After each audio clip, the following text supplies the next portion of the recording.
you have to understand the downstream symptom. The symptom just doesn't occur in isolation. The symptom is there as a result.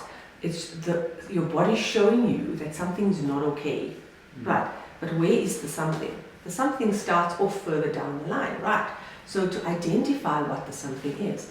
Now, what are we all here for? What are you and I here for? It's healing. We're in the business. We're not only in the business, but we help people to heal. What is healing? It's transformation, right? So sometimes a symptom shows up because your body needs to heal in a certain way. And it's not only the physical healing, it's also what happens here in our minds that will inform our process of healing. So to go back all the way, to say, okay, when did this show up? How long have I had this? And what could it mean that I've got this? Let's go back. Let's talk about what happened. And often patients will tell you, my period stopped when my mother died. Yeah. Right. Exactly. So loss and grief. Or people will say, my period did this when I had this major stress in my life. And so we go back there. And the trick is also at the psychological level to find out what hasn't been processed there that has triggered the change. I mean, we know that the body we sit with today is not the same body we had 7 years ago. No. Right. You've renewed all your cells.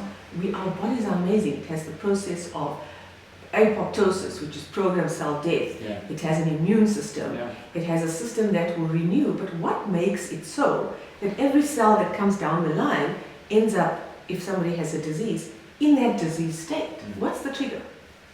Now we know, and we're starting to learn that triggers can be many things. It could be toxins. It could be an emotional reaction to something that has happened. It could be something we're not eating, so perhaps a deficiency. It could be so many environmental things that all of these things can affect. It could be epigenetic factors. All of these things can affect. So the thing is, where are we going?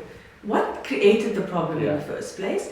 And how can we sort of sort that out, and how can we heal from that so that the outcome is different, so that we no longer have painful periods, so that how do we live with this polycystic ovarian syndrome?